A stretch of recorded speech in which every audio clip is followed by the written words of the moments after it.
Hi, everyone. Welcome to Statistical Methods for Criminal Justice. My name is Dr. Glassner. Just wanted to do a quick introduction video for you guys today so everybody's familiar with kind of my expectations for this course. I know statistics not everybody's favorite class, so hopefully this video will help mitigate some of the anxieties people have. I know there's a lot of anxieties for most students coming into statistics, especially at this level, right? But this course isn't. This course is designed to set you up for success, right? Take it one step at a time, and we start from the ground and work up all the way through some advanced statistical procedures, really. So I'm just going to briefly discuss the syllabus today and what's expected of you and the requirements for the course. Y'all should have access to the syllabus, and everyone's expected to read through the syllabus. Obviously, the first quiz, which is due the end of this week on Sunday evening, by Sunday evening, which would be on Blackboard, is covers the syllabus. So I did that on purpose to give everyone time to get the textbook. You need the required textbook for this course. This is actually a statistics textbook. Anybody can read this. An eighth grader could read this. So I know y'all can, okay? Y'all are grown individuals, doing adulting type things. So ensure that you get the statistics for people who think they hate statistics, the Microsoft Excel version one, because we're going to use Microsoft Excel in this course, right? And I'll get to that in a minute. But my availability, email me throughout the week, Monday through Friday. I generally get back to you pretty quick. I have classes in person that I teach, and meetings and other things get in the way sometimes, but usually an hour or two I can get back to you if you get send me an email Monday through Friday. On the weekends it might be a little delayed, so that's just kind of my contact information, and I include this how to email a professor link, but that's more for the undergraduates. I know most of y'all are professionals and you expect to be respected, and the same applies everywhere. And just to not write an email that says, "Hey, do this for me," that doesn't elicit a happy response usually from any of your professors. But you're graduate students, and that's more so I keep that for a lot of my undergraduates as well. But the textbook just showed y'all. Make sure you get it. Order it if you haven't ordered it already. Expedite that order because you'll need it next week. You want to read through the readings each week, and we'll get more to that at the end of the syllabus and into the weekly modules and the course calendar. So since this course is online, everybody's expected to have a reliable internet connection when they're taking quizzes and doing assignments online. It's your responsibility to do that.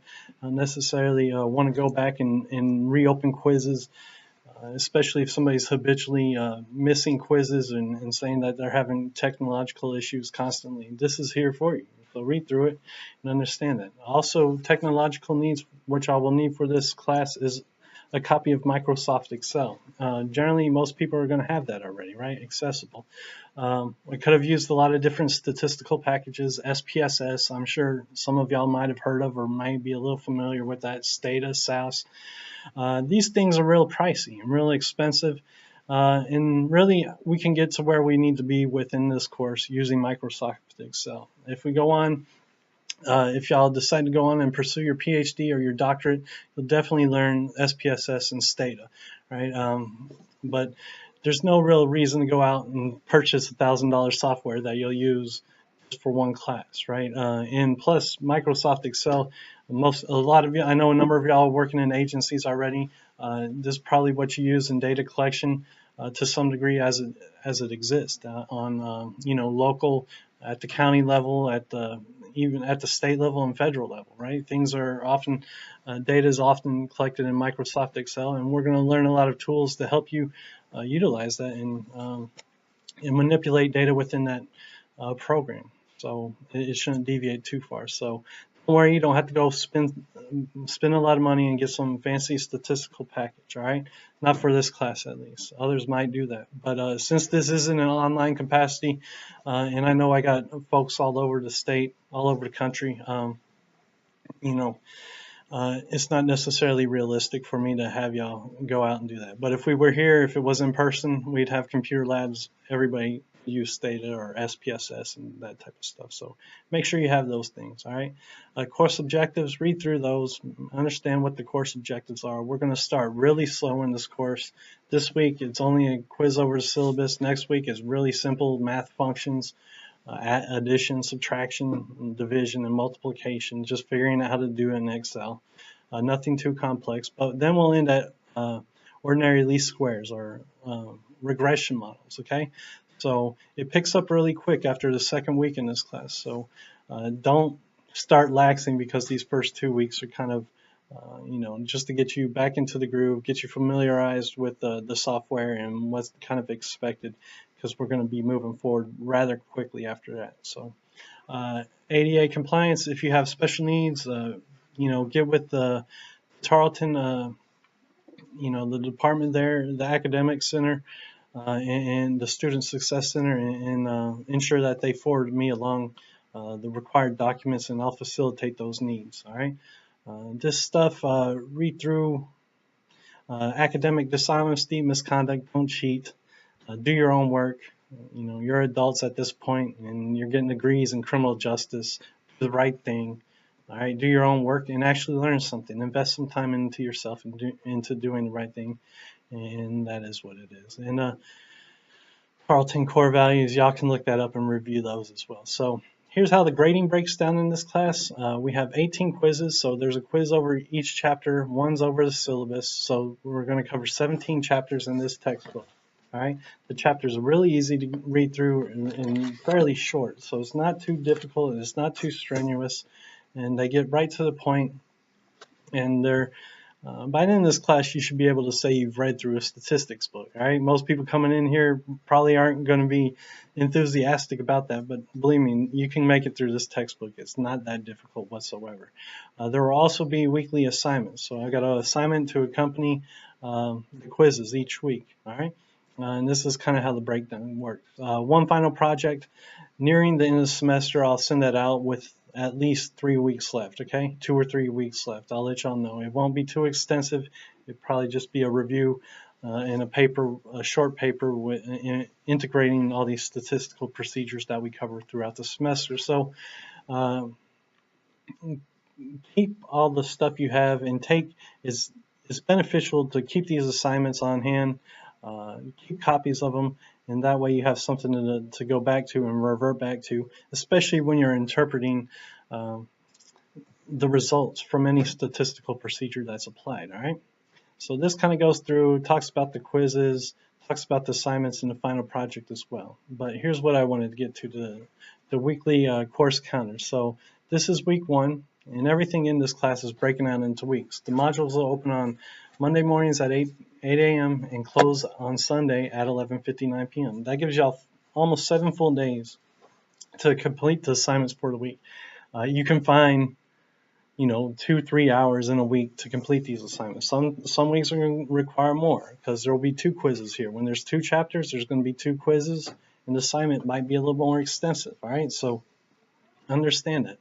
As I said, the first 2 weeks are kind of slow, but then it really picks up. All right, especially when we get into t-test and probabilities and those types of things. All right, and after spring break here, we really start to get into these different statistical procedures, all right, and interpreting and results, which is important to me, which is an important component for this course, all right. Understanding what the results are, how you got there, the proper test to use, and how to explain the results, all right. The good thing about statistics most people want to deviate away from, it's very straightforward, all right. It's no I guess, I think, it's this, that, and the other. You can interpret the results for what they are. All right, and people can either accept it or reject it. You can either accept it or reject it, but the numbers are what the numbers are.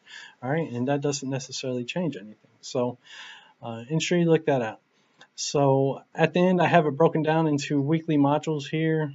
And as you can see, I have videos to accompany some of these chapters. A lot of them I've created, some of them I haven't. But the links, they should all work. I just checked them recently.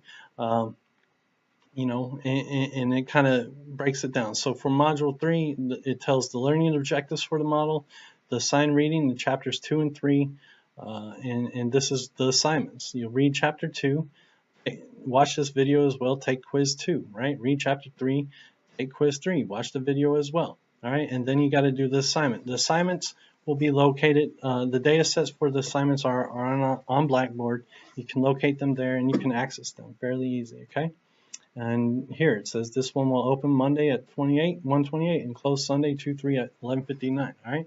The reason I have it structured like this is so everybody moves forward and progresses each week one step at a time. All right, into our end goal, to our I think it's about module 14 when we're looking at linear regression models. All right, and we'll get there. And it's a process, and it's a step by step. It's broken down as easy as I can make it. You just have to stay diligent in your work efforts and stay focused, all right? I will send out a copy each week of these modules, these weekly modules, just isolated on an email themselves in the morning on a Monday morning, so y'all know what to expect. So overall, all I really expect from everyone is just to stay consistent with the work, do what's expected with you, keep up, and you should have no problem succeeding in this course. There's a couple weeks that I'll make a few more videos for, so there might be slight changes going forward, but I'll let everybody know the Monday I send out a module. If I think it's about, about here, chapter 7, I need to add a video, and maybe chapter 8 as well. I need to add a video as well. So just keep that stuff in mind. Welcome to the course. Email me at any point in time if you have questions or concerns or comments. I'll do the best I can to help you get through it. All right. So it's not too difficult. This course is set up for you to succeed. So, all right. Y'all take care and good luck this semester.